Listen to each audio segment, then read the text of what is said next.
tous. Hello.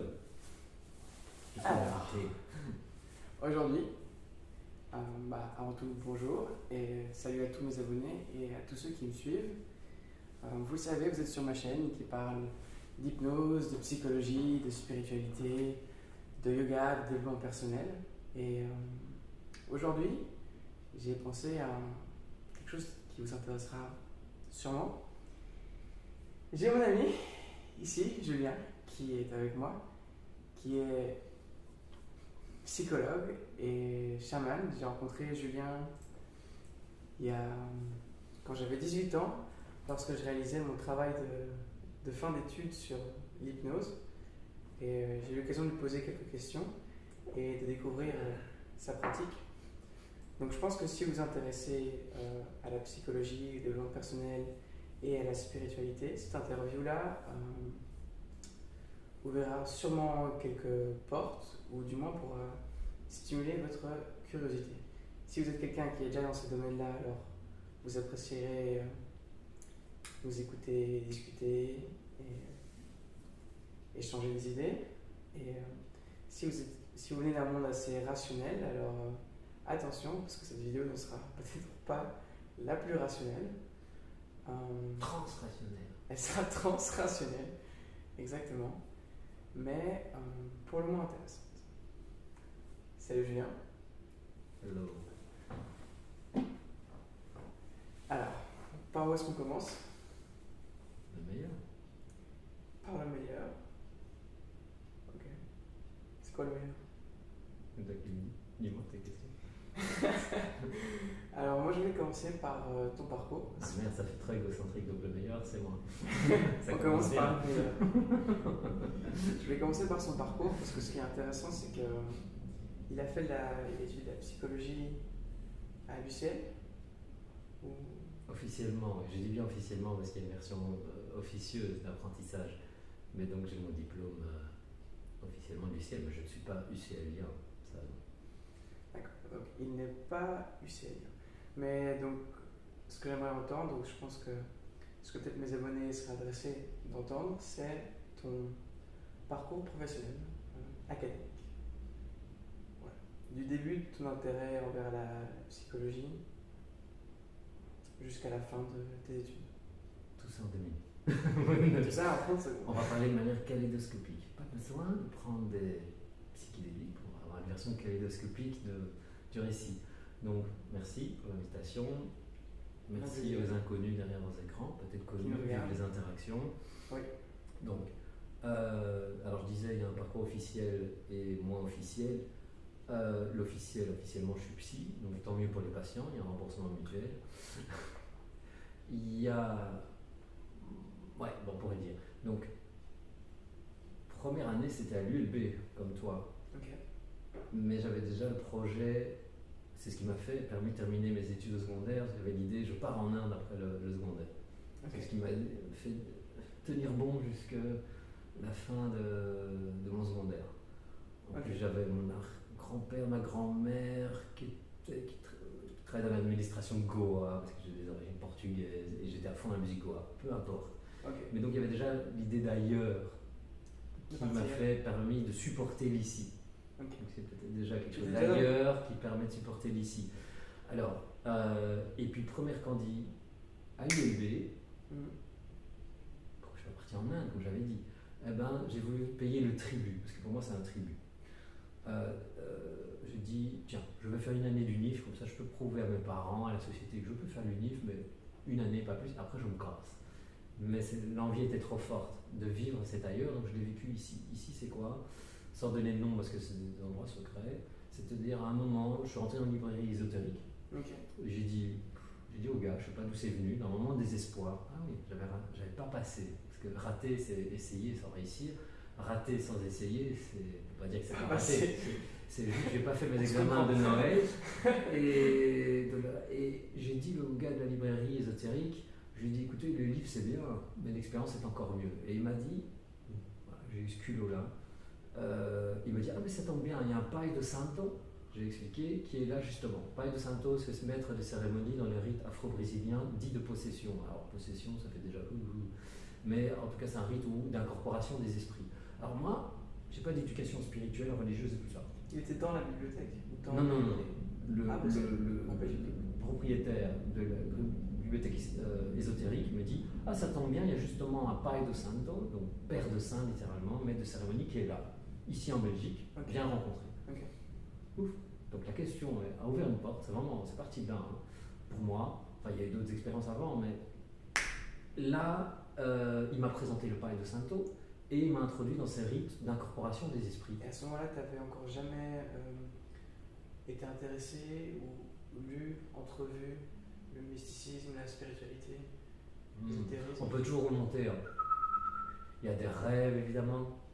Les gens qui disent les états modifiés de conscience, ça ne m'intéresse pas, ou le mot spirituel, les rêves, tout le monde rêve. Ou alors peut-être ils ne se souviennent pas de leurs rêves, mais on rêve. Donc oui, il y a des expériences particulières. Oui, voilà, il y a parfois des cauchemars, même collectifs. Et donc, moi, on ne veut pas être censuré. Donc, effectivement, il y a eu des expériences. En fait, si je fais bref, hein, on voyage dans le temps, effectivement, il y a plusieurs portes vers l'au-delà. Enfin, l'au-delà ici-bas, ça peut être l'expérience en général intense, ça peut être effectivement la retraite, ça peut être l'expérience de mort imminente, ça peut être le trauma, ça peut être plein de choses en fait, hein, des psychédéliques et tout ça. Moi je pourrais dire, bon je ne veux pas dénigrer ici, surtout en ligne, mais j'ai une famille assez traumatique, sans vouloir accuser personne. Okay. Et donc moi, au secondaire, je souffrais suffisamment, sans accuser personne, pour me dire est-ce que ça vaut le coup de vivre. Et donc j'étais presque là, avec un fusil sur la tempe, c'est-à-dire moi si je ne trouve pas une bonne raison adolescent de vivre, pourquoi pas game over, si on se comprend. Alors je ne prends pas le suicide, justement je suis toujours là. C'est-à-dire il y avait cette quête de sens vraiment dans les tripes, c'est-à-dire j'ai des souvenirs où je pouvais rester alité 3 jours sans manger. Pourquoi vivre? Donc pourquoi manger et ainsi de suite. Et ces expériences où je restais isolé 3 jours sans manger ont été en fin de compte salutaires. Parce que dans cet isolement, en fait ce qu'on fait dans les retraites, que ce soit bouddhiste, chamanique et tout ça, on s'isole, on jeûne et ainsi de suite. Ouais. Moi je l'ai fait en mode trauma. Avec une recherche de sens, mais c'était vraiment vital. J'avais besoin de savoir si ça valait le coup de continuer à vivre. Donc la quête de sens, et naturellement aussi, est-ce qu'il y a quelque chose au-delà du voile visible, c'est-à-dire de la mort. Alors j'ai pas eu de réponse... Ou des sens. On pourrait dire ça. Même si je suis tombé dans l'emprise de l'empire des sens. Mais bon, ça c'est la phase hédoniste. Okay. Donc il y a eu une recherche vraiment très très forte, et bizarrement c'est difficile à dire. Effectivement, quand je restais dans ces phases-là, type, je sais pas moi, normalement j'aurais été psychiatrisé, mais heureusement je ne me suis pas jeté au pied du psychiatre. Il y a toujours une réponse qui est venue, et notamment une réponse qui me sert encore en tant que psy. Au moment où je me suis dit, à 14 ans, je ne veux ni vivre, ni ne pas vivre, j'en étais là. Effectivement, j'étais accroché à l'idée, je veux plus vivre, j'arrive, j'ai plus le goût de vivre, À un moment, je me suis libéré des deux extrêmes. Je ne veux ni vivre, les bouddhistes diraient, attachement samsara. Je ne veux ni ne pas vivre, attachement néant, nirvana. Là, c'était naturellement la voie du milieu. Et je me souviens qu'au moment où je me disais, je ne veux ni vivre, ni ne pas vivre, il y a une libération qui s'est faite. Donc, j'ai pu expérimenter en toute humilité que quand on est fracté, ouvert aux abois, on pourrait dire, il y a une humilité dans la souffrance, et que quand on arrête de chercher, on trouve. Donc qui cherche trouve, même ces clés parfois, c'est quand on tombe dessus qu'on ne cherche plus, n'est-ce pas? Les eureka, les ampoules qui s'allument, c'est au moment où on est un peu dans la lune, en hypnose spontanée, et ainsi de suite. Bref, donc oui, il y a eu des expériences, donc on pourrait dire un peu sauvages, basées sur un trauma, qui m'ont amené des éclats de réponse de je ne sais où, qui me semble toujours salutaire, parce que ce que je viens de dire, la nini, c'est quelque chose que j'utilise en hypnose, c'est la voie du milieu du bouddhisme, libération des extrêmes. Donc la sagesse auto-émergente, c'est un fait empirique. Donc, et d'ailleurs, si je dis qu'est-ce qui m'a vraiment le plus éduqué, et c'est pour ça que je dis que c'est la base du chemin bouddhiste ou chamanique et tout ça, c'est quand même, ça passe quand même par la souffrance, ça passe quand même par le jeûne, ça passe quand même par l'isolement, toutes ces contraintes qu'on se met pour trouver la zone où il n'y a plus de contraintes, justement. Et donc, et oui, je ne veux pas le prôner ici, je ne veux pas avoir d'emmerde, et justement, je vais faire une mise en garde, vu que tu voulais parler du bas astral. Oui, j'ai dû refaire ma réto mononucléose plus, et j'ai eu une expérience de psychédélique, LSD. Donc je ne suis pas en train de dire de le faire, justement c'est une mise en garde que je vais faire ici, parce que je l'ai fait d'une manière, on pourrait dire, sauvage, comme les vieux sages qui disent without a proper set and setting, c'est-à-dire set and setting, c'est-à-dire le contexte et l'intention. Et ça a été tellement fort que j'ai eu des pétoches. Donc please don't do that, ne faites pas ça, parce qu'en fait je suis parti en voyage, psychonaute, mais sans carte. Et je suis resté effracté et bloqué entre deux mondes, quelque part pendant assez longtemps. Il suffisait que je refume un joint pour que ça relance tout le truc, ou vous-même vous allez rigoler, les flashbacks c'est pas de la blague. Il suffisait que je lise un pancarte d'un dentiste où c'est écrit LSD, ça relançait le truc. J'étais à ce point-là sensible. De nouveau, enseignement dans le trauma, à partir du moment où je me suis dit, bah tiens, Julien, avant la prise, il est mort.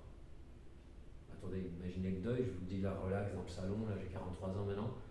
C'est-à-dire, je dois accepter que je suis peut-être, à vous de juger, enfin ne jugez personne, ce sera mieux, schizoïdant, on va dire ça comme ça, ou bloqué entre deux mondes. Au moment où je me suis dit, bah, le Julien d'avant la prise est mort, c'est-à-dire que j'ai accepté que j'étais dans cet état intermédiaire, très très inconfortable, bah, bizarrement, croyez-moi ou pas, je suis revenu à mes sens.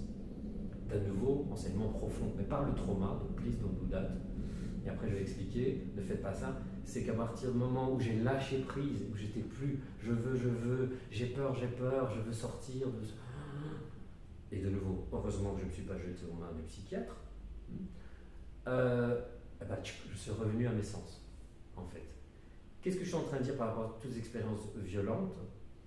Quelque part, il y a une recherche de tradition, où il y a un cadre, il y a une lignée, il y a une manière de faire, il y a des traumas ritualisés. Parce que c'est une définition d'un rituel, d'une initiation, c'est un trauma ritualisé, c'est-à-dire normalement on évite la casse, c'est-à-dire et les dangers psychiques et les dangers physiques. Normalement il n'y a pas de mort et on ne devient pas fou, même si on traverse sa folie pour s'en libérer de l'illusion. Ou l'adversité ou des épreuves extrêmement difficiles. Excuse-moi. Ou l'adversité ou des épreuves extrêmement difficiles. Effectivement, la vie. L'initiation, c'est jamais aisé, c'est jamais. Voilà, mais néanmoins, effectivement. Donc là, effectivement, il y a des initiations de la vie. J'ai quitté une amie, elle a vécu des trucs de trauma, de fugue à 14 ans, de mise en danger, tout ça. Donc, pour nous cadrer, oui, je t'en prie. Oui. Ramène-nous à cette bibliothèque.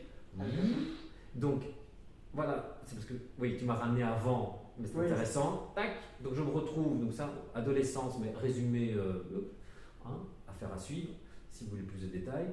Je me retrouve dans ces bibliothèques, première qu'on dit psycho. Cette recherche d'ailleurs me reprend en trip, et c'est pas dans la faculté qu'on a nous parler de ça. Non. Je pose cette question, tac, je me retrouve catapulté, vous allez rigoler, à Paris.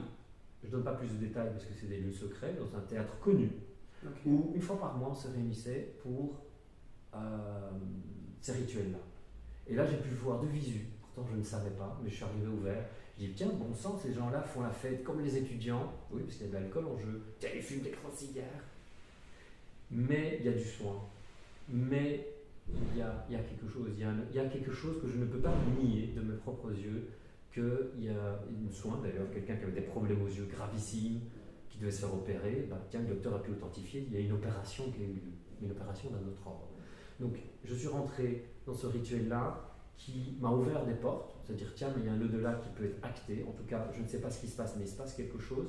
En même temps, j'ai eu peur. J'ai eu peur parce qu'il y a des phénomènes qui me dépassaient, ô combien dans le rituel.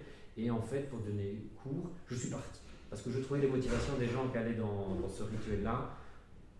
Je vais le nommer, puisque tu le dis, je ne sais pas ce que ça évoque en vous comme voodoo, mais c'est un peu du voodoo, du bas astral. C'est-à-dire les gens venaient pour le pouvoir, pour plus d'argent, pour récupérer leur meuf, des motivations qui n'étaient pas les miennes. Moi, les miennes, je n'avais pas. Mais aussi pour se faire soigner. Ça. C'est noble, ça reste noble, on a un corps, il faut soigner le véhicule. Mais moi, il y avait cette recherche. D'ailleurs, un jour, le paï de Santo m'a dit c'est rare des gens comme toi qui recherchent vraiment la spiritualité pour la spiritualité. D'accord, on abordait l'ésotérisme et le mysticisme, mais avec des intérêts non spirituels, peut-être. Oui, Toutes après, sortes d'intérêts. pour finir, qui sont les mêmes que quand tu vas voir un banquier pour de l'argent ou le médecin et ainsi de suite. Donc ça reste très intéressant, je l'ai réintégré depuis, mais c'était pas ma recherche du moment. Mais en même temps aussi, j'ai pas le temps de tout développer ici, il y avait aussi une idée de garder mon libre arbitre. Et ça m'a fait un peu peur dans l'idée que si tu fais pas un sacrifice de tel ou tel animal, si tu le fais, tu reçois une initiation, ça va t'ouvrir le canal et ainsi de suite. Si tu le fais pas, tu vas avoir des problèmes, des accidents et tout ça. Je dis, mais attends, moi j'ai étudié un peu la mafia et tout ça, ça ressemble un peu à une mafia spirituelle. Moi je veux rester libre. Là on parle clairement de rituels. Ben, c'est toujours de l'ésotérisme, mais il y a différents types de rituels. Voilà. Le sacrifice, c'est pas dans toutes les traditions, mais pour ceux qui suivent, les sacrifices font partie de plein de traditions occultes. C'est retrouvé, il y en a certaines qui sont beaucoup plus populaires dans des religions très connues, comme d'autres beaucoup moins. Voilà, et donc moi j'ai gardé une éthique, et même quand des gens, encore récemment, des gens qui sont venus, tiens, mon mari veut m'acquitter, est-ce que tu peux faire love magic et tout ça, j'ai une manière de travailler qui, au cœur, c'est respecter le libre arbitre. On ne va jamais forcer l'amour ou la séparation. D'ailleurs, c'est mon cadre éthique, et le cadre du psychologue aussi, c'est on peut aider la personne à se retrouver à la croisée du chemin, être le plus à même de voir les possibilités, le champ des possibles, comme on dit en hypnose, et de s'approprier son choix. Ça oui, ça au niveau thérapeutique, hypnotique et même énergétique, je le fais. Mais jamais forcer ou quelque chose qui de toute façon ne tient pas. Sur le moyen et long terme, il y a toujours un retour de bâton. Oui. Et là, effectivement, on commet, je vais parler un peu comme un théologien, un péché. Et voilà. Donc la liberté, le libre arbitre est quelque chose de fondamental. Donc j'ai fui, je donne une version kaléidoscopique accélérée, c'est un rite afro-brésilien, mais pour le bouddhisme, qui me donnait un cadre beaucoup plus sérénisant, plus ancré, plus progressif aussi, que ce soit comparé au LSD, c'est sûr, c'est de la fusée, que ce soit ces rituels africains très bousculants, c'est le moins qu'on puisse dire. Mais quand même, le chamanisme bouddhiste. Bouddhisme tibétain. Bouddhisme tibétain. Mais c'est vrai que pour ceux qui connaissent l'histoire, il y a des rituels, mais à la sauce, et ça fait beaucoup, c'est pas juste une sauce, ou alors c'est la sauce du chef, la sauce non-duelle. La non-dualité. La non-dualité, c'est cette capacité de ne pas réifier. Réifier, c'est-à-dire, je vais quand même donner l'exemple parce que c'est important, c'est mon paradigme actuel pour le psycho-chamanisme. Non réifier, je veux dire simplement, c'était ma question pendant l'UNIF, est-ce que les esprits existent? Alors, l'esprit, il existe comme un fait empirique en tout cas, comme un fait expérientiel. Mais est-ce qu'il existe comme entité indépendamment de moi? Au-delà de nous-mêmes. De nouveau, expérimentalement, oui.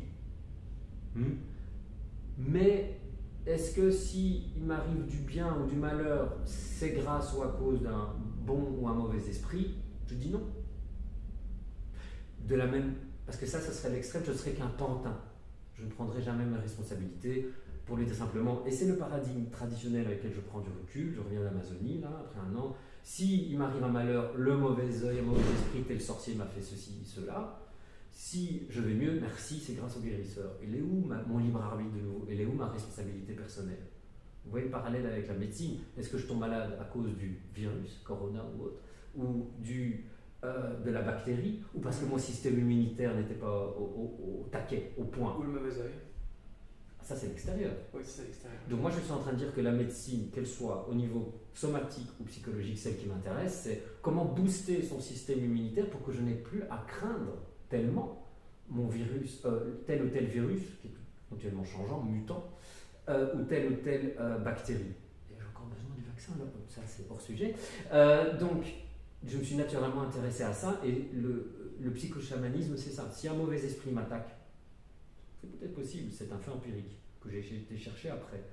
Mais il m'attaque pourquoi? Parce qu'il se nourrit de mes peurs, mes craintes, mes doutes, mes projections. Donc ma responsabilité, immunité psychologique, c'est d'être le plus neutre, le plus aligné possible, le plus propre, affranchi de l'attachement, de la répulsion, ce qu'on apprend dans la méditation, dans le bouddhisme.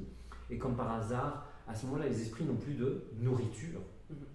Donc, je vais reprendre un petit peu. Donc, il y a eu la phase chamanique, mais que j'ai fermée après un an, rentré dans la méditation, dans le cadre traditionnel bouddhisme tibétain, qui m'a appris énormément. Pourquoi? Et je continue à le prôner, c'est-à-dire que vis-à-vis des gens, par exemple, qui viennent vers moi en tant que psychologue, c'est la méditation, c'est la piste de décollage et d'atterrissage de la transe. Ça ne sert à rien d'envoyer l'avion en l'air. L'oiseau ne s'envole pas s'il n'a pas une branche pour décoller ou atterrir. La branche, c'est l'ancrage, le racinement. Donc la méditation, c'est très très très important. Et pour l'anecdote, j'ai eu peur. Enfin, j'espère que vous m'entendez toujours. Il m'a fallu 10 ans pour prendre un carton LSD. Ne le faites pas. C'est interdit d'ailleurs. Je l'ai jamais fait. Mais j'ai pu remarquer que quand j'avais, en toute humilité, une assise dans la méditation, j'avais beau prendre une des substances, drogue qui n'en est pas, en tout cas levier psychédélique au monde, que quand je restais en méditation dans l'œil du cyclone, eh ben, je pouvais être complètement normal, c'est-à-dire qu'il n'y avait pas d'effet. Avec ou sans carton, ça ne changeait rien. Voilà. Donc la méditation, ne parlons pas de chamanisme si d'abord il n'y a pas la capacité de revenir à l'ici maintenant dans le sens et cette capacité de neutraliser les phénomènes intérieurs, tout le brouhaha intérieur, et aussi neutraliser notre réaction de ce que l'environnement extérieur peut susciter en nous. Donc ça, c'était une phase extrêmement importante pour moi, où j'ai mis tout de côté, même la caféine, et le tabac, et ainsi de suite, même n'importe quoi. Parce que l'idée, le paradigme, là, c'était de l'esprit par l'esprit. Est-il possible d'atteindre, moi qui avais beaucoup fumé à l'adolescence, de dire, est-ce qu'il y a moyen d'atteindre cette ivresse, cette ouverture de conscience par la marijuana, par exemple, sans rien.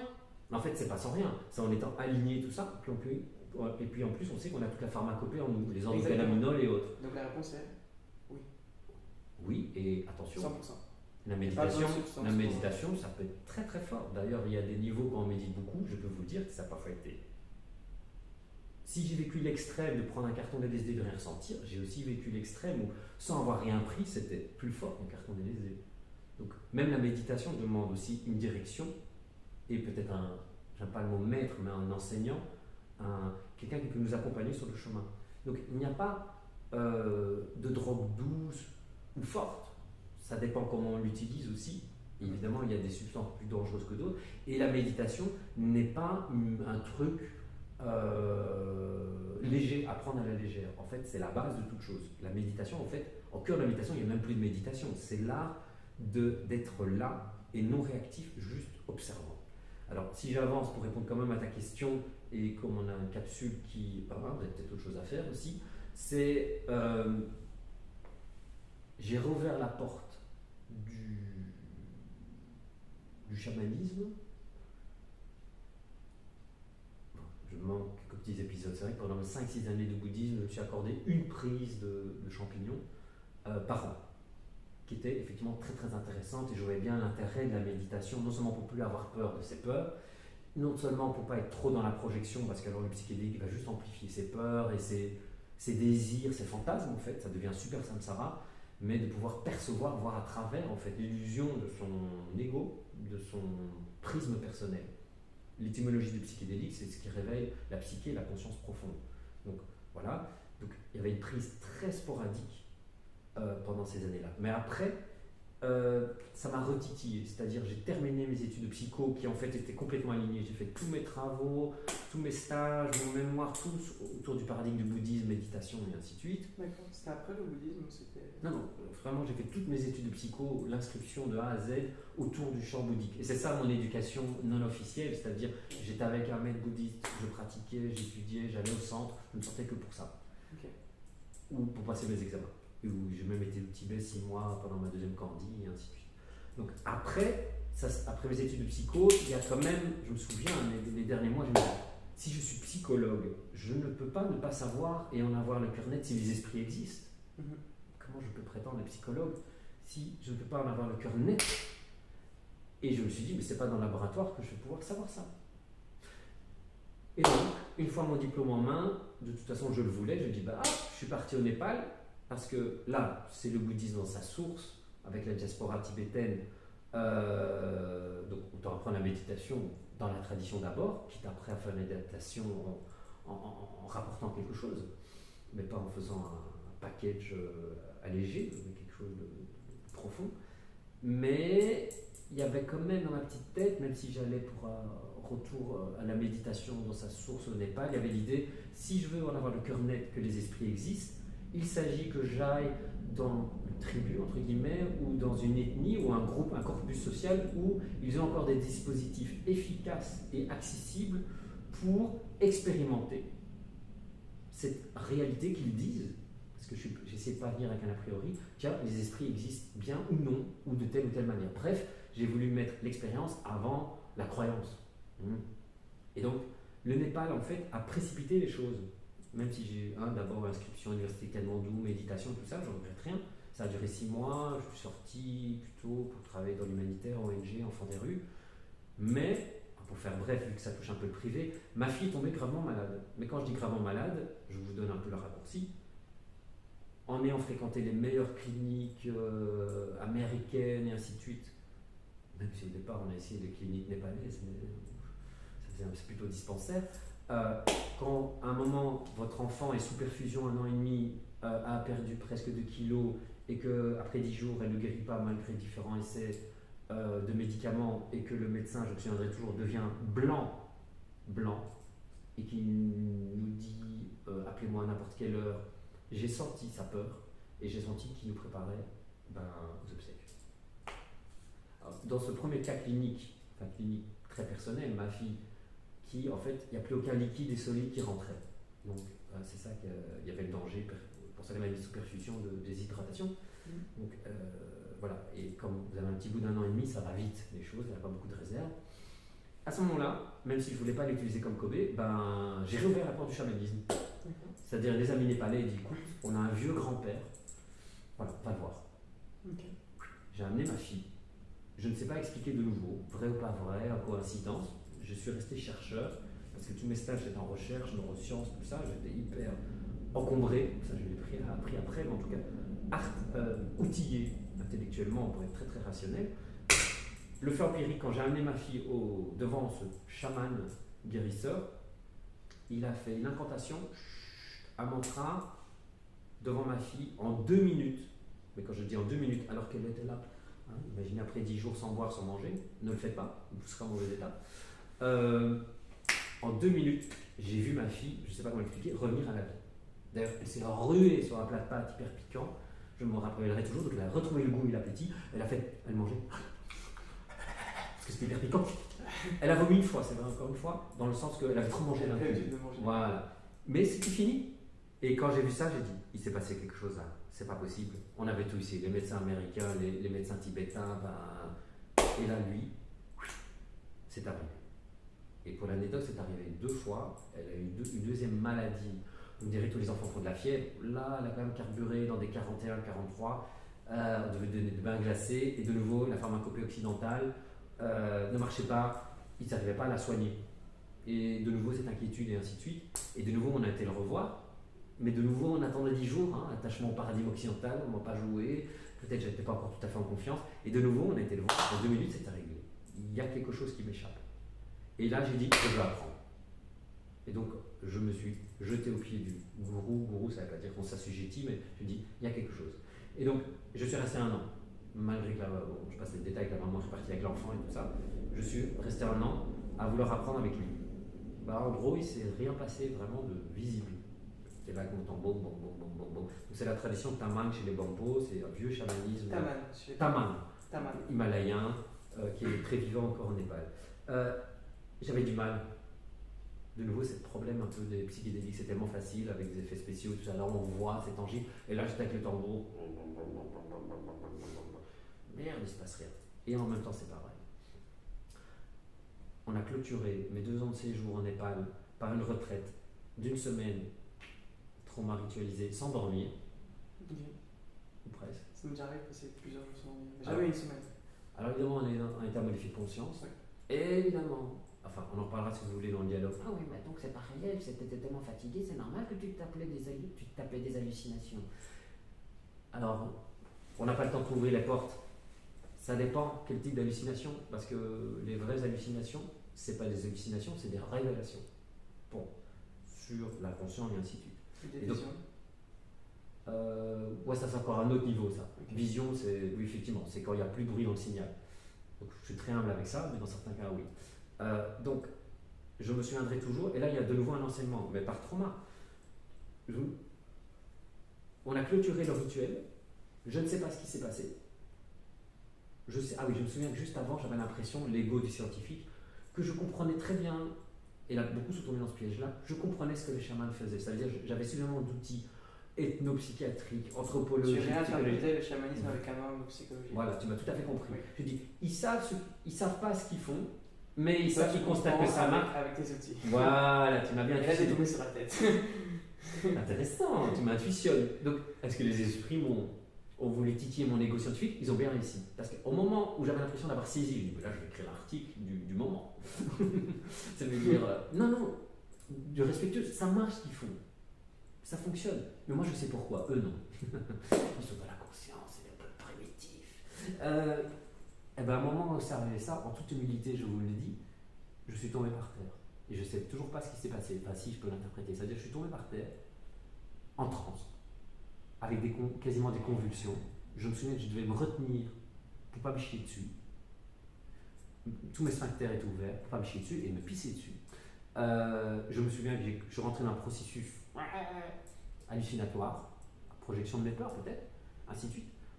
Quelque chose m'a échappé à ce moment-là, je ne savais pas ce qui s'est passé. Ce qui est intéressant, c'est ma réaction. C'est-à-dire, alors que le rituel était fini, le chaman dit bon, on va reprendre le tambour. Et j'ai eu cette conviction, vu que j'avais déjà vu avec ma fille et d'autres patients et tout ça, que comme c'est leur métier, il allait me remettre d'aplomb. Oui. Là, bizarrement, je ne pense pas que c'était de l'ego, j'ai fait ça.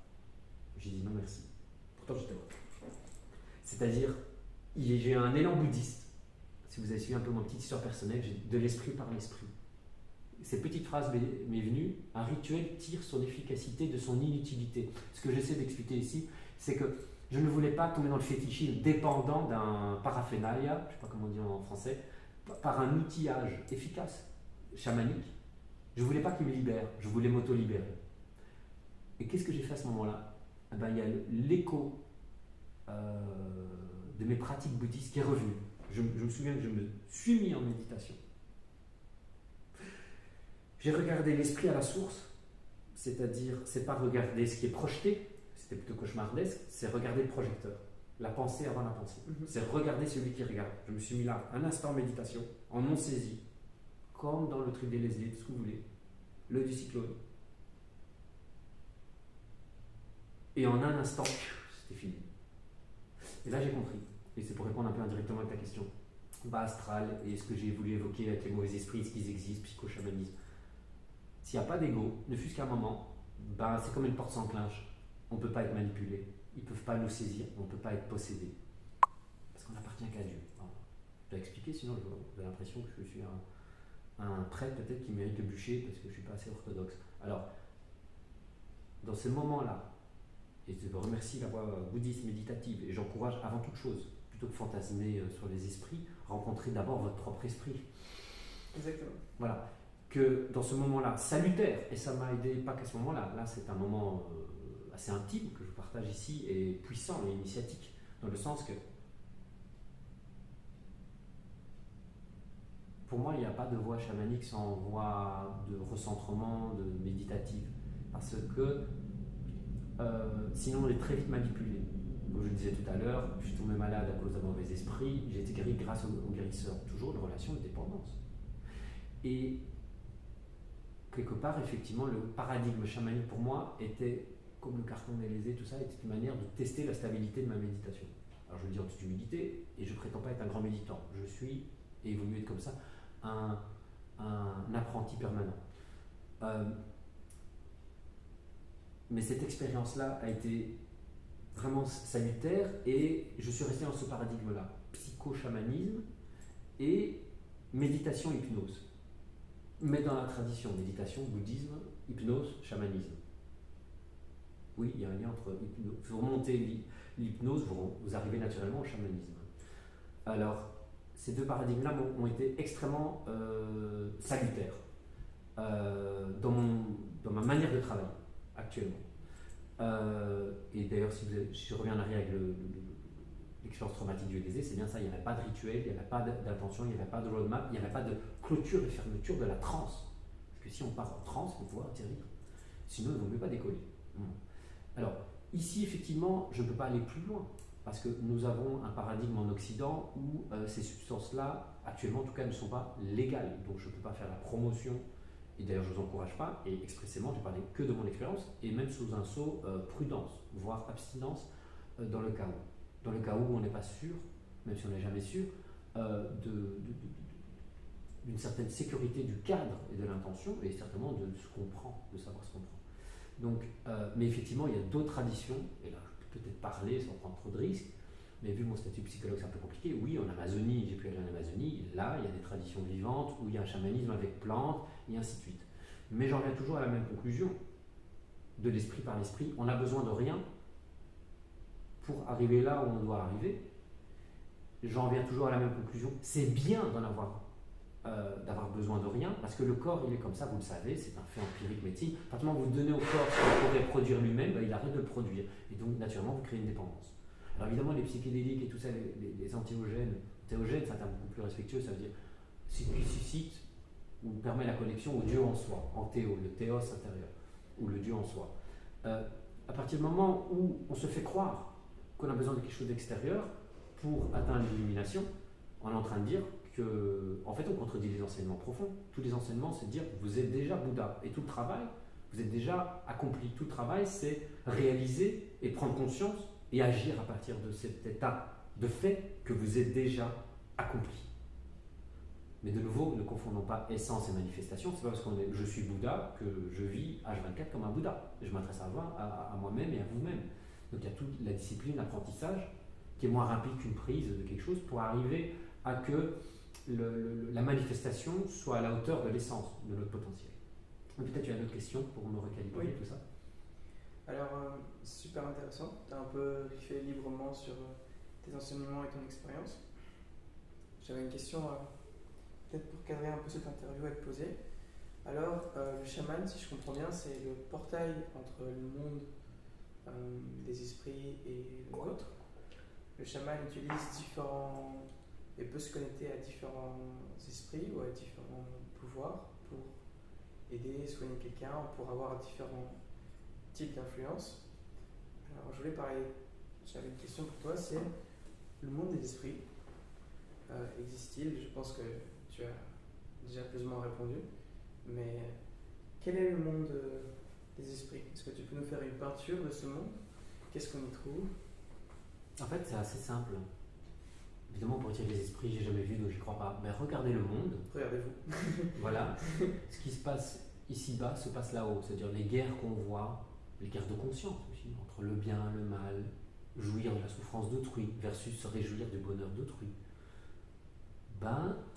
Imaginez un peu comme un avatar, imaginez comme un site internet où il y a un front-end et un back-end. Nous sommes un front-end, mais peut-être on n'est que l'avatar. Et que le back-end, c'est-à-dire évidemment on a notre conscient, notre insujet, on a une boîte crânienne, d'accord, et tout ça. Mais sommes-nous sous influence? Je ne parle pas des psychédéliques, sous influence.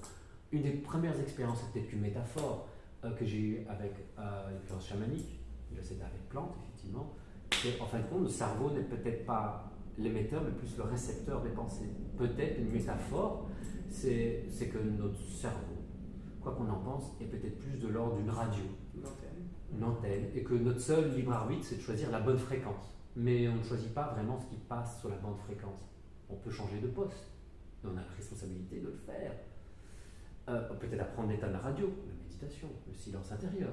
Mais on ne choisit pas le programme de la bande passante choisie du poste de l'onde. Mais par contre, on peut changer d'onde. Et il y a plusieurs fréquences. Fréquence basse, astrale, ou fréquence haute, et tout ça. Donc les esprits sont, regardez le monde, regardez à quel point les gens peuvent complètement choisir le bien, ou le mal, ou être ambivalent, ou peut-être en guerre, et parfois les tentations sont là, n'est-ce pas, à nous titiller. Prenez l'exemple simple de Tintin, avec Milou. Chaque fois qu'il est parti en mission, à un moment il tombe sur un super nonos, et puis il y a l'image du diable et de l'ange qui vient titiller tout ça. Alors évidemment, on pourrait dire c'est juste l'inconscient, le surmoi, et ainsi de suite. Il y a des faits empiriques que j'ai pu expérimenter. Je peux donner un fait empirique. Parce que moi, j'ai voulu pas croire. Parce qu'en fin de compte, c'est être aussi con, excusez-moi l'expérience, qu'un scientifique qui se contenterait d'hypothèses sans aller au laboratoire pour l'expérimenter, en avoir le cœur net. Même si la science est sans cesse évolutive, comme le chemin spirituel. on ne se limite pas à des dogmes, on remet en question sans cesse ce qu'on croit savoir. Et il vaut mieux aborder l'expérience sans savoir. Attends, j'ai fait trop de digressions et du coup, j'ai perdu le fil. Attends, ça va me revenir. Aïe, aïe, aïe. Une peinture du monde des esprits, qu'est-ce qu'on y trouve des lectures que j'ai eues, Mais des expériences que j'ai eues, on parle d'esprit de la nature, on parle d'esprit des ancêtres, on parle de toutes sortes d'esprits non incarnés, on parle d'esprit positif, on parle d'esprit négatif. Voilà, c'est un peu la peinture que moi j'avais du monde des esprits. Oui, c'est vrai. Donc ils sont aussi variés que nous. Et s'ils sont aussi variés que nous, ben, j'ose dire, fait empirique à voir, que les personnes, comme le post-radio, choisissent, bon gré mal gré, parfois de manière consciente ou inconsciente, d'être sous influence de telle ou telle fréquence. Ils écoutent plutôt tel type de musique, tel type de radio et tout ça. Et donc ils se permettent, ils choisissent, ou ils naissent parfois, mais ils peuvent changer aussi. Et donc dans ce monde de l'esprit, en fonction de notre karma et de nos intentions et de nos choix spirituels, il y aurait différentes sphères, différents endroits. Oui, voilà. Donc, si je donne un raccourci, après on peut parler de manière théorique, mais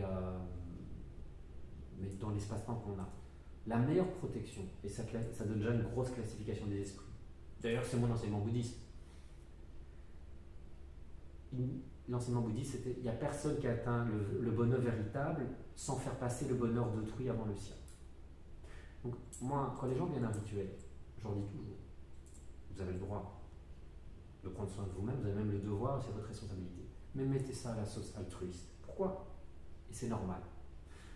Si vous avez l'intention, par exemple, d'être heureux, pas juste pour vos petites personnes, mais que tiens, mon bonheur va pouvoir rayonner et naturellement amener les gens aussi à connecter leur bonheur, eh ben, ça change tout. Ça donne une portée altruiste, mais ça ne veut pas dire qu'on doit se sacrifier et renoncer à son propre bonheur. Ouais. Qu'est-ce que ça se passe au niveau... Les deux devraient aller ensemble. Voilà. Et là, je suis déjà donné une grosse... En fait, je donne la grosse catégorie des esprits. Les esprits qui travaillent pour eux, comme pour les humains, ils ne donnent jamais rien gratuitement. C'est dans le commerce. Ce que j'avais un peu ressenti dans le candomblé, les rites afro-brésiliens. Si tu me... faut te donner un bœuf, sinon... Si je te donne ceci, si tu me donnes cela. Et inversement. Et attention, si tu ne payes pas, il y aura des intérêts, au moins. Voir les huissiers. Ce que je vous dis, ce qui se passe ici-bas se passe là-haut et inversement. Celui qui est dans le service, dans le volontariat, dans le bénévolat, il donne gratuitement. Seulement à celui qui est prêt à recevoir pourra à son tour donner gratuitement. Ça crée une chaîne. Et là, c'est la protection. Parce que quelqu'un qui veut juste le pouvoir, son intérêt propre, mais naturellement, il va connecter et attirer des gens, dire ah, tu veux ça, mais moi je suis prêt à te le donner. Mais attendez, vous n'allez pas attirer Sœur Teresa, Sœur Emmanuel ou une sainte. C'est d'attirer naturellement une classe d'esprit, de dire ok, tu veux ça, tu veux le pouvoir, mais je te donne. Mais il y a un prix. Oui. C'est normal. Par contre, vous êtes là, vous voulez vraiment sincèrement devenir une meilleure personne pour améliorer à votre échelle humblement, on ne se prend pas pour le sauveur du monde, les gens qui vous croiseraient votre chemin. Ben, naturellement, les esprits, les ondes vont se dire ah mais tiens, Mansour devient quelqu'un d'important parce qu'en aidant Mansour, on va pouvoir indirectement aider beaucoup de personnes. Oui. Et donc naturellement, vous connectez à une collectivité qui sera plus à même non seulement de vous aider gratuitement, mais de se mobiliser véritablement. Parce que ce n'est pas juste vous, ils n'ont pas de temps à perdre, qu'ils vont aider. Ils vont aider beaucoup de personnes à la hauteur de votre intention et de vos capacités. En vous aidant, vous, par votre intention noble, altruiste, ils vont aider indirectement beaucoup de personnes. Ça, c'est la protection. Et en fait, c'est la seule valeur. Et c'est la seule garantie de notre bonheur. Et ça, c'est une classe très importante. Et vous le comprenez bien. Je fais un crowdfunding, je voudrais m'acheter une nouvelle Ferrari. Qui va me faire... Achetez-moi une Ferrari, s'il vous plaît. Crowdfunding, s'il vous plaît. Je fais un crowdfunding pour aider, je ne sais pas moi, les victimes des effets secondaires du vaccin. Pardon. Non, comment ça fait un crowdfunding, on a le droit de le dire, ça fait pas critiquer le vaccin. Un crowdfunding pour les victimes des effets secondaires de ne pas s'être vaccinés, pardon, qui se sont fait vacciner. J'ai beaucoup plus de chances d'obtenir des fonds parce qu'ils savent que ce n'est pas pour moi, c'est pour redistribuer. Donc voilà, pour répondre à la question, nous sommes que des courroies de transmission, que ce soit dans notre intention ou dans notre manière de travailler. Et c'est là où ça rejoint la méditation, c'est-à-dire c'est l'art de j'aime bien le jeu de mots, c'est de l'ordre de l'hypnose, et les esprits adorent ça. La transparence. Le mot trans, mais la transparence. J'accepte d'être rien du tout. pour que être une bande passante avec le minimum de bruit. Un des phrases qui m'a le plus percuté en pleine transe, mais bien ouvert, quand un chaman m'a dit, que j'ai suivi pendant presque 10 ans, il m'a dit « laisse-toi penser ». C'était très intéressant, cette inversion. C'est plus moi qui pense, c'est moi, les métaphores de la radio, qui me laisse penser.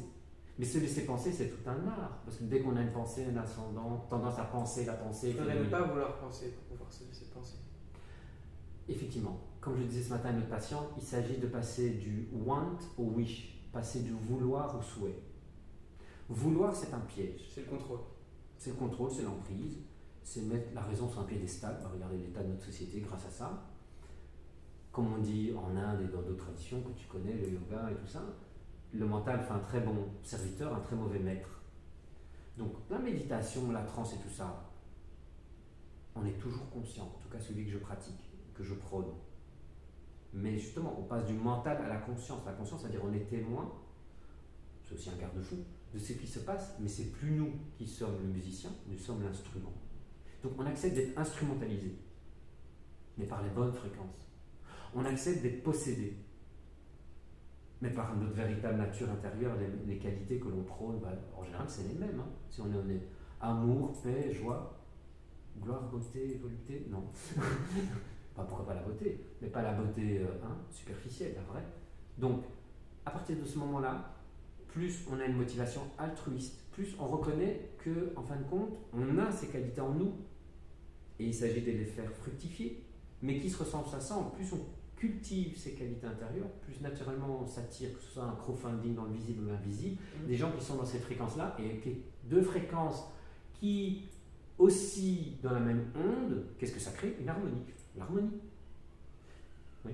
Est-ce que je peux essayer de résumer et de faire un lien entre le monde des esprits et la psychologie? Donc, si j'ai bien compris, ou en fonction de mes propres recherches aussi et interprétations, le lien entre la psychologie et le monde des esprits, ce monde dans l'invisible qui nous entoure et qui nous influence et qui influence les choses autour de nous, notre propre psychologie, nos attitudes, nos états d'être envers les choses et la réalité vont influencer dans notre monde intérieur nos bandes de pensée, nos raisonnements, ce qui nous arrive. Donc, si on abrite des intentions altruistes comme certains courants spirituels nous recommandent de faire, on est guidé ou alors on se met à disposition d'entités, d'esprits, de forces positives qui vibrent et qui résonnent avec nous. Si au contraire, dans notre propre psychologie, on est en proie à peut-être des addictions, de l'égoïsme,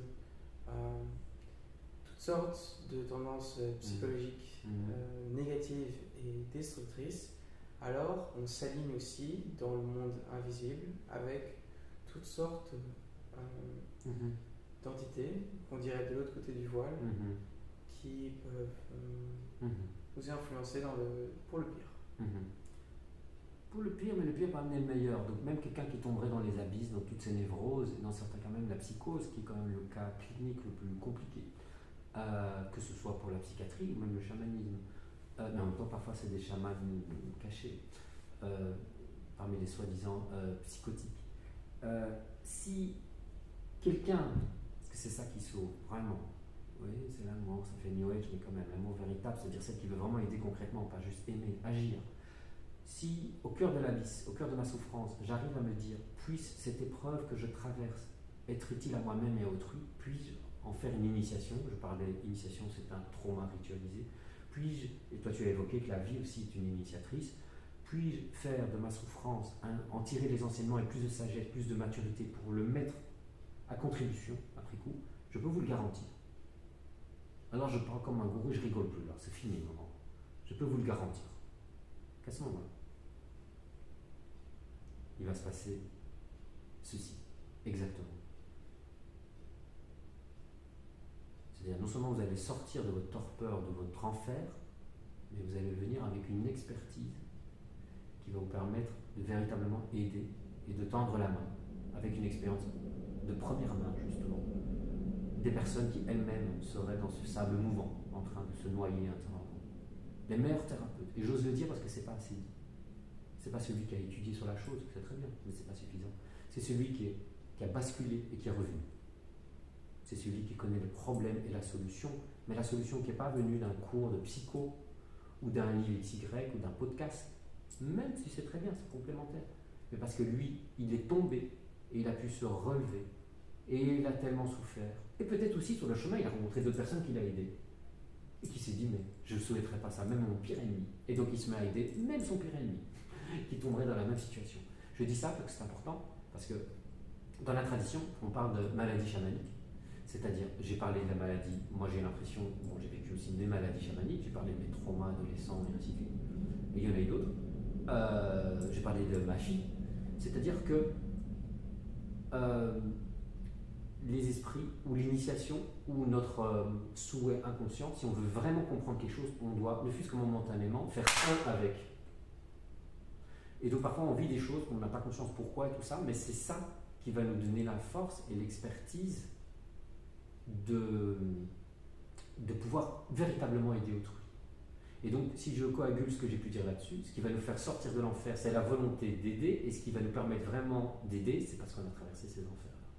Et maladie chamanique, effectivement, dans les récits traditionnels, il est presque établi, mais même s'il y a plusieurs chemins, qu'un chaman, c'est quelqu'un, effectivement, qui connaît la folie first hand, et j'espère que je vous ai convaincu un peu à ce niveau-là, c'est ça, et qui connaît la folie, qui connaît son sujet, pas juste intellectuellement, mais dans sa chair et dans ses tripes, et qu'effectivement c'est un métier à risque, et éprouvant dans le sens que le patient ou le bénéficiaire va chaque fois réactualiser le trauma qu'il a vécu. Et donc peut-être retitiller la cicatrice, qui n'est pas encore complètement colmatée, et inviter le chaman, le guérisseur, là, oula, à se rendre compte qu'il y a encore un chemin de guérison. Mais c'est ce qui va mobiliser dans sa propre guérison, c'est en guérissant, en aidant autrui qu'on s'aide soi-même et inversement. Moi, je ne crois qu'à ce type de catégorie de thérapeute, je vous le dis, sincèrement. Et chacun ses spécialités. Au point que dans ma clinique, j'ai pu remarquer de manière très très bizarre que parfois, comme par hasard, des patients arrivent avec quelque chose que j'ai vécu. Mais parfois, c'est inversé. Je tombe, par exemple, moi je ne connaissais pas la paranoïa. Et puis d'un coup, je me rends compte, je vis des circonstances extérieures où je rentre un peu en mode parano. Pour X raison. Qu'est-ce qui m'arrive? Comme par hasard, une semaine après, j'ai mon premier cas parano, qui en général, je l'ai pas en libéral, ils sont plutôt en psychiatrie, malheureusement. Et ça m'a été très très très très utile en fait. Mais en même temps éprouvant de ce que j'ai vécu avant et pendant le patient. C'est-à-dire, il y a un jeu de miroir et l'univers va venir nous provoquer dans nos rencontres, dans notre soin et tout ça. Celui qui veut vraiment soigner doit être humble dans le sens qu'il sera mis à l'épreuve véritablement. Donc effectivement, chacun a sa place. On peut soigner en vendant du bon pain, avec une bonne fréquence, ça va dire que tout le monde doit être thérapeute. Donc c'est ça, il faut sortir du fantasme, je veux être chaman, les esprits m'ont dit, ainsi de suite.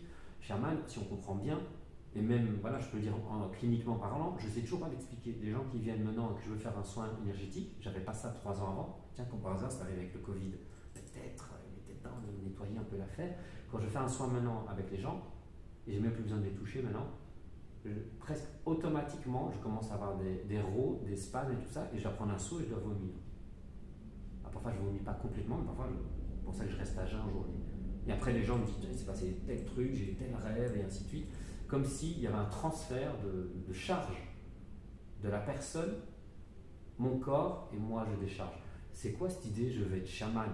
Comme j'ai mis en garde avec le LSD, danger aussi dire je veux être chaman. Vous voulez pour vous véritablement être utile autrui. Parce que si vous voulez être utile autrui, il va falloir accepter d'avoir une position type titre-service. Hein. Moi, ma femme de ménage, je disais ça, on fait le même boulot. Hein. Tu nettoies la mer dans mon appartement, je nettoie la mer des patients. Et c'est pas un sous-métier, mais il n'y a pas de quoi s'enorgueillir. Donc, très sincèrement, c'est de cet ordre-là. Et pour citer des anecdotes, parce que s'il y a des rationnels parmi vous, ah oui, d'accord, mais juste une anecdote qui est vraiment croustillante. 2 personnes qui viennent, pour les rationnels, c'est pas interdit donc je peux en parler. Je leur donne, rassurez-vous, à dose contrôlée, du tabac liquide, qui traditionnellement en Amazonie se prend dans le nez. Et le tabac a des vertus quand il n'est pas fumé. Mais attention, de nouveau, ne le faites pas, mal dosé, le tabac peut être dangereux, notamment au niveau cardiaque. Alors, ces 2 personnes se sont mis à vomir, parce que le tabac est un plan de purge aussi, de nettoyage. Ils se sont mis à vomir, voilà, peu après la prise. Et ça a duré assez longtemps. C'est quand même bizarre que quand madame, une des participantes, est rentrée chez elle, son mari dit à 9h20, notre petite fille s'est mise à mourir, heureusement non, s'est mise à vomir. Et puis la participante, tout étonnée, c'était l'heure où j'étais en train de vomir dans le cabinet de Julien Dupuis. Cette jeune fille, donc sa fille qui était en train de vomir à distance au même moment que la maman qui était dans mon cabinet, c'est pas un hasard. Mais en même temps, c'est étrange. Comment expliquer ça si ce n'est le paradigme quantique, je ne sais rien. Cette fille-là était beaucoup trop fusionnelle avec sa mère, elle avait 5 ans, elle dormait encore dans le lit maternel, elle cassait un peu le cou. Phénomène de transfert énergétique. Ça, c'est une évidence clinique. De nouveau, c'est ça l'empirisme chamanique. Et c'est pour ça que même les rationnels peuvent parcourir, c'est-à-dire on ne sait pas expliquer, on peut discutailler, ne pas être d'accord sur qu'est-ce qui se passe, mais il se passe bien quelque chose. Parce qu'attendez, dans la même scène, et j'en ai des dizaines et des dizaines d'autres témoignages, dans la même nuit, l'autre dame qui s'est mise à vomir, elle est rentrée, vous allez rigoler, c'est son chien qui s'est mis à vomir. Et de nouveau, dans les deux cas, il y avait un attachement beaucoup trop, on va dire, vampirisant. C'était une dame assez âgée qui disait, elle avait l'angoisse, je ne peux pas mourir avec mon chien, qui va s'occuper de mon chien avant que je meure, et ainsi de suite. Donc le tabac a cet effet de nettoyage du lien à distance. C'est pour illustrer qu'il y a des phénomènes très très empiriques, malheureusement peu ou pas étudiés en laboratoire, qui peuvent être répétés, qui ont les critères de la validité, de la fidélité, les critères scientifiques, qui sont même vérifiables, comme dirait Popper et tout ça, qui nous montrent qu'effectivement il y a un champ quantique de soins. Ouais. C'était la clôture. Exactement, clôture. Donc la clôture. Vas-y, c'est toi. La clôture, c'est soyez gentil avec vous-même et avec les autres et soyez humble parce qu'en fin de compte, on ne peut servir qu'en étant serviteur. Voilà. Voilà, j'espère que cette interview avec Julien vous aura plu. On aurait bien continué plus longtemps, mais malheureusement le contexte ne nous le permet pas. Peut-être une interview ou deux à l'occasion si vous avez des questions ou des choses à dire. On a parlé du parcours de Julien, on a parlé du monde des esprits, on a parlé des influences au-delà du voile, on a parlé de phénomènes chamaniques et merci de nous avoir suivis pour cette conversation. Namasté.